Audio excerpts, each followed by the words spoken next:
에서 12절까지 말씀 보겠습니다. 구약성경 출애굽기 105면에 있는 15장 6절에서 12절까지 말씀 우리 한 목소리로 합독합니다. 여호와여, 주의 오른손이 권능으로 영광을 나타내시니이다. 여호와여, 주의 오른손이 원수를 부수시니이다. 주께서 주의 큰 위엄으로 주를 거스르는 자를 엎으시니이다. 주께서 진노를 바라시니 그 진노가 그들을 지푸라기같이 사르니이다. 주의 콧김에 물이 쌓이되 파도가 언덕같이 일어서고 큰 물이 바다 가운데 엉기나이다. 원수가 말하기를 내가 뒤쫓아 따라잡아 탈취물을 나누리라. 내가 그들로 말미암아 내 욕망을 채우리라. 내가 내 칼을 빼리니 내 손이 그들을 멸하리라 하였으나 주께서 바람을 일으키시매 바다가 그들을 덮으니 그들이 거센 물에 납같이 잠겼나이다. 여호와여, 신중에 주와 같은 자가 누구니이까? 주와 같이 거룩함으로 영광스러우며 찬송할 만한 위엄이 있으며 기이한 일을 행하는 자가 누구니이까? 주께서 오른손을 드신즉 땅이 그들을 삼켰나이다. 아멘. 영광을 위하여라는 제목으로 말씀을 나누고자 합니다. 이탈리아 밀라노 성당에 세 가지 아치문이 있다고 합니다.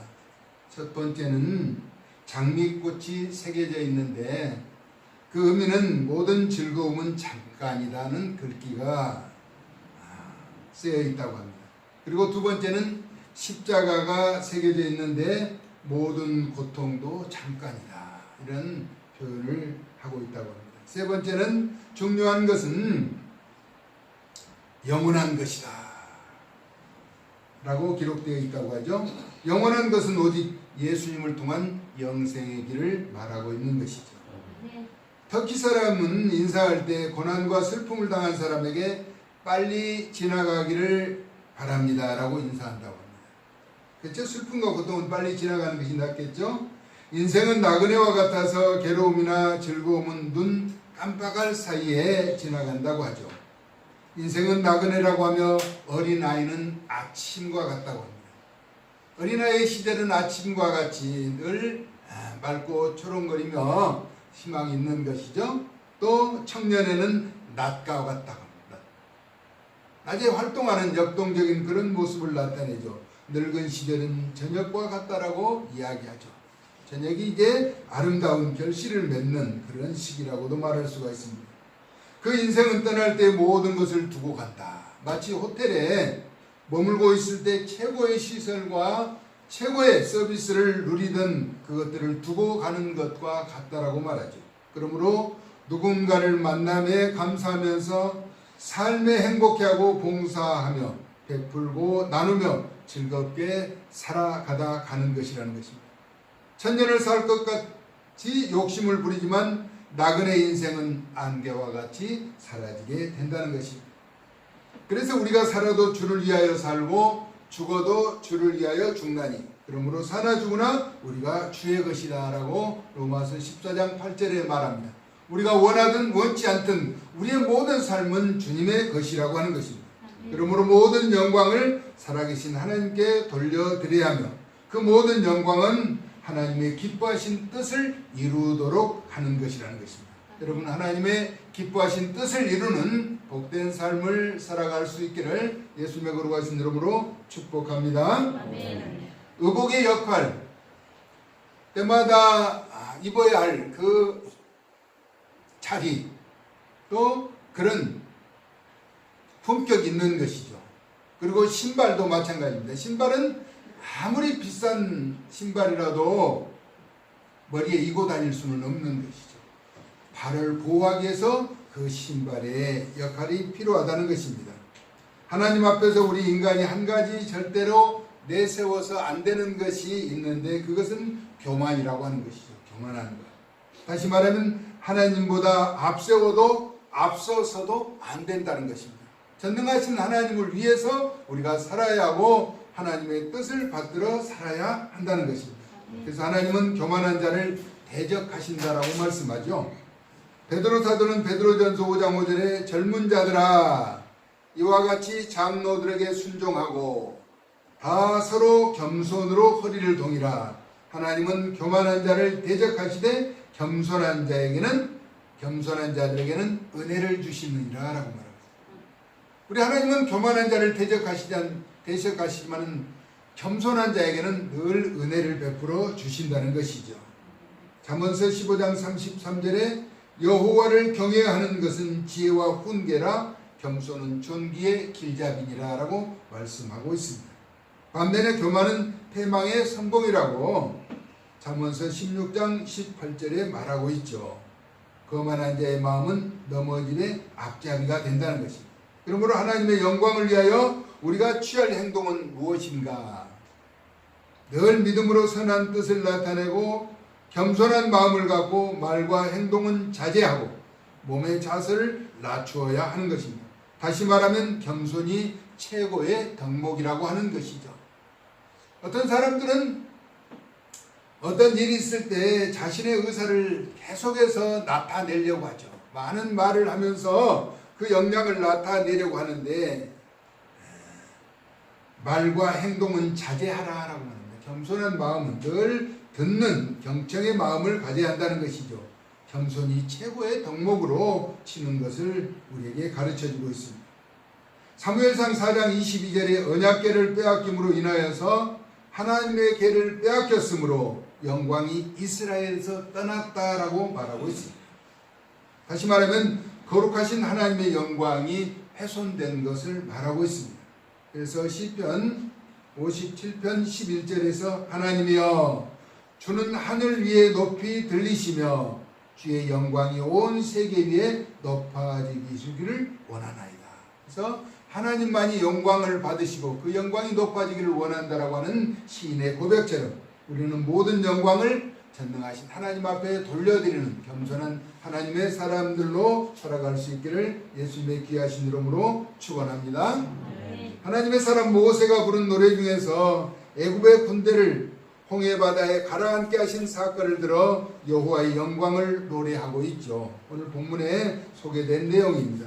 이는 애굽 군대를 이긴 승리의 환호성이라고도 말할 수가 있습니다. 여호와의 권능으로 원수를 물리치시고 영광을 나타내셨다는 것입니다. 여호와 하나님의 진노 가운데 대적하는 원수를 수장시킨 것이죠. 홍해바다에 완전히 묻어버린 것이라는 것입니다. 콧김으로 동풍을 일으키신 사건은 진노 가운데 나타나신 여호와의 권능을 잘 묘사해 주고 있는 것입니다. 그들이 이스라엘을 추격하여 노량물을 탈취하고자 했으나 우리 주님께서 바람을 일으키심으로 물가에 납과 같이 무거운 몸의 상징을 말하죠. 납과 같이 잠기게 되었다라고 말하고 있습니다. 스스로 떠오를 수 없는 완전한 침몰 상태를 말합니다. 여러분 낚시를 가면 납덩어리를 달죠.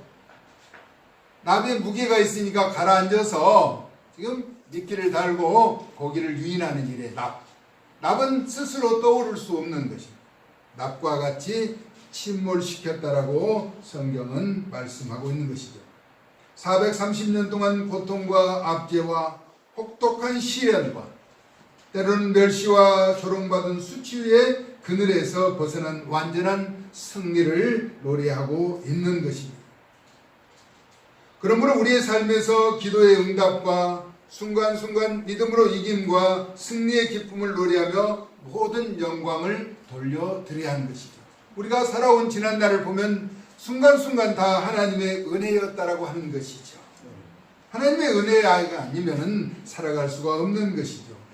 왜냐하면 우리 여호와 하나님은 모든 영광을 홀로 받으시기에 합당한 분이시기 때문인 것입니다. 고린도전서 10장 30절에 31절에 이렇게 말합니다. 만일 내가 감사함으로 참여하면 어찌하여 내가 감사하는 것에 대하여 비방을 받으리요. 그런즉 너희가 먹든지 마시든지 무엇을 하든지 다 하나님의 영광을 위하여 하라라고 말씀하고 있습니다. 이는 삶의 무게를 하나님께로 향하라는 것입니다. 우리가 먹든지 마시든지 하나님 영광을 위해서 살아가야 하는 믿음의 본분을 가졌다라고 하는 것입니다. 그러므로 하나님 앞에는 늘 겸손하며 또 하나님 앞에는 모든 것을 간구해야 합니다. 그냥 가만히 있으면 하나님이 채워주신 것이 아니라 우리의 필요한 것을 하나님 앞에 기도해야 한다는 것입니다. 그리고 기대하며 기다리라는 것입니다. 전능하신 하나님은 우리를 불꽃 같은 눈동자로 바라보시면서 우리에게 무엇이 필요한가를 다 알고 계시는 것이죠. 그러면 가만히 있으면 되는 것이냐? 가만히 있어서는 되는 일은 없는 것이죠. 늘 하나님의 뜻 가운데서 하나님의 말씀에 의지하며 간구해야 하는 것입니다. 구하라? 그러면 너희에게 주실 것이라고 하면 구하지 않아도 주실 거라면 구할 필요가 없는 것이죠. 찾으라 그러면 찾아낼 것이요 문을 두드리라 그러면 너희에게 열려질 것이라고 말씀하고 있는 것은 우리의 기도의 속성을 나타내주고 있는 것입니다. 끈질기게 목표를 향해서 뜻을 구하면서 하나님의 영광의 의로운 도구로 쓰임받기를 기다리면서 하나님께 나아가야 한다는 것이죠. 모든 사람이 착각하는 한 가지가 있다고 합니다. 누구나 피할 수 없는 한 가지는 자신의 모든 것에 예외로 여긴다는 것입니다. 나는 아니겠지. 나는 아닐 거야. 나만은 피해갈 거야 라고 하는 그런 일이라는 것입니다. 그러나 배가 고프면 음식을 먹어야죠. 내가 배가 고픈데 상대방이 음식을 먹어서 배부르지 않다는 것입니다. 내가 추우면 내가 옷을 입어야 한다는 것이죠. 또 더우면 벗어야 하는 것입니다. 때로는 시련과 역경과 슬픔도 괴로움도 기쁨과 즐거움과 행복도 부유함과 넉넉함도 합당하게 모든 것이 우리를 찾아온다는 것입니다. 누구나 십자가를 지신 예수님을 구주로 믿으면 구원받고 영생의 길이 열려지지만은 예수님의 구원을 외면하고 부인하면 영생의 길에서 멀어지게 되는 것입니다. 복음의 길을 가장 우선하지 않고 다음 기회로 미루는 것은 아주 위험한 일이라고 하는 것입니다. 왜냐하면 위험과 질고와 환난이 많은 세상에서 어떠한 상황이 우리에게 다가올지 모르기 때문인 것입니다. 우리 예수님만이 형통한 길을 열어주신다는 것이죠. 나의 갈 길 다 가도록. 그렇죠? 예수 인도하시니 우리 예수님이 우리를 인도해 주시면 모든 것을 이기고 극복하고 승리하고 나아갈 수가 있게 되는 것입니다. 우리를 통하여 영광을 받으시기 위하여 감당할 수 없는 대가를 지불하시고 얼마나 오랜 시간을 기다리신 것인가를 생각한다면 더 이상 머무를 시간이 없다라고 하는 것입니다. 오직 주님을 위하여 최선을 다해야 하는 것이죠. 여호와의 영광이 나타난 현장은 어떤 모습으로 비춰지고 있는 것인가? 여러 가지 하나님의 영광에 대해서 설명하지만은 우리가 너무나 확실하고 또 기대하며 나아가야 할 그 방향성에 대해서 요한계시록 21장 23절에서 24절은 그렇게 말합니다. 우리 한번 찾아볼까요? 신약성경 맨 마지막에 있는 요한계시록 21장 23절에서 24절 하나님의 영광이 임한 그 도성을 상세하게 설명하고 있습니다. 신약성경 422면에 있는 요한계시록 21장 23절에서 24절 같이 한 목소리로 합독합니다. 그 성은 해나 달의 비침이 쓸데없으니 이는 하나님의 영광이 비치고 어린 양이 그 등불이 되심이라. 만국이 그 빛 가운데로 다니고 땅의 왕들이 자기 영광을 가지고 그리로 들어가리라. 아멘. 그 이후에 기록된 내용은 낮의 성문들은 도무지 닫지 아니하리니 거기에는 밤이 없음이라 라고 말합니다. 환자들의 가장 고통은 밤이라고 하죠. 밤이 없는 곳, 그곳은 눈물도 없고 슬픔도 없고 고통도 없고 아픔도 없는 곳, 하나님의 영광이 비치는 곳이라고 하는 것이죠.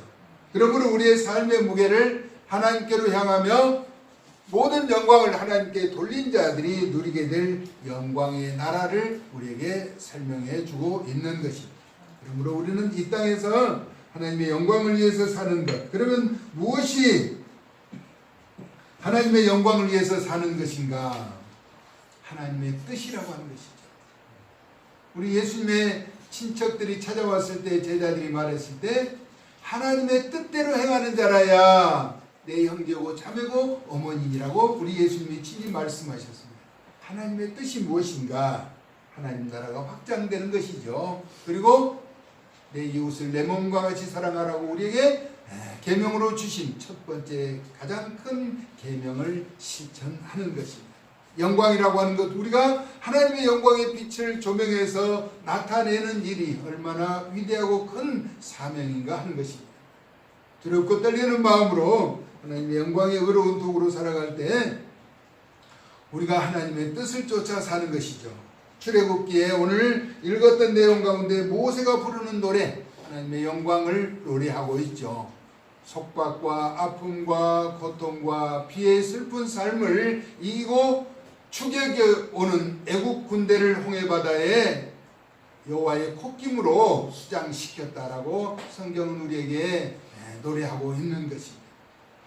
우리가 믿는 여호와 하나님의 위대하신 능력을 늘 찬양하면서 믿음의 복된 길을 걷는 사랑받는 하나님의 사람들 다 되어질 수 있기를 예수님의 거룩하신 이름으로 축원합니다.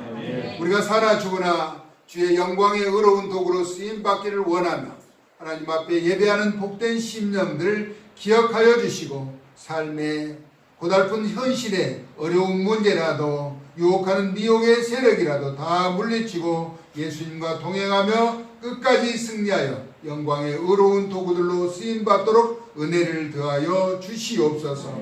예수 그리스도의 거룩하신 이름으로 축복하며 기도 올리옵나이다. 아멘.